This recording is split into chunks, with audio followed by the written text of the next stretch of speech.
যুগের সাথে পাল্লা দিয়ে বর্তমান সময়ে ভারতীয় রেল একের পর এক বড় সাফল্য অর্জন করছে, যার জেরে সামগ্রিক পরিষেবা আরও উন্নত হচ্ছে। সবথেকে উল্লেখযোগ্য বিষয় হলে এর ফলে প্রত্যক্ষভাবে লাভবান হচ্ছেন যাত্রীরা।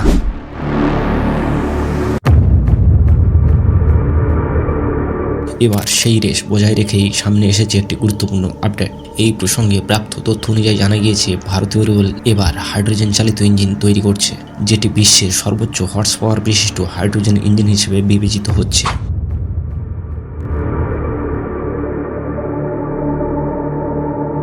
প্রবাসী ও ভারত দিবস সম্মেলনে ভাষণ দেওয়ার সময় রেলমন্ত্রী অশ্বিনী বৈষ্ণব এই বিষয়ে কথা বলেন। তিনি জানান, বিশ্বে মাত্র 4টি দেশ এই ধরনের ইঞ্জিন তৈরি করে। এদিকে রেলমন্ত্রী আরও বলেন, অন্যান্য দেশ 500 থেকে 600 হর্স পাওয়ার ক্ষমতার ইঞ্জিন তৈরি করে, যেখানে ভারতীয় রেল দেশীয় প্রযুক্তি ব্যবহার করে 122 হর্স পাওয়ারের ইঞ্জিন তৈরি করছে।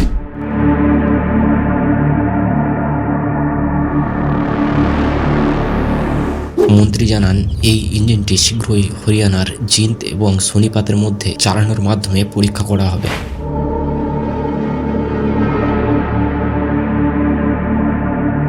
তিনি আরও জানিয়েছেন, এই ধরনের উন্নত প্রযুক্তি দেশকে আত্মবিশ্বাস দেয়। প্রযুক্তিতে আত্মনির্ভরতা অর্জনের ক্ষেত্রে ভারতকে এখনও দীর্ঘ পথ পাড়ি দিতে হবে। এদিকে ওই অনুষ্ঠানে মরিশাসের বিদেশমন্ত্রী হামিয়া রাজন জলবায়ু পরিবর্তনের চ্যালেঞ্জ নিয়ে কথা বলেন। তিনি গ্রিন প্রযুক্তি সমাধানের উন্নয়নে ভারতের সহায়তা চেয়েছেন।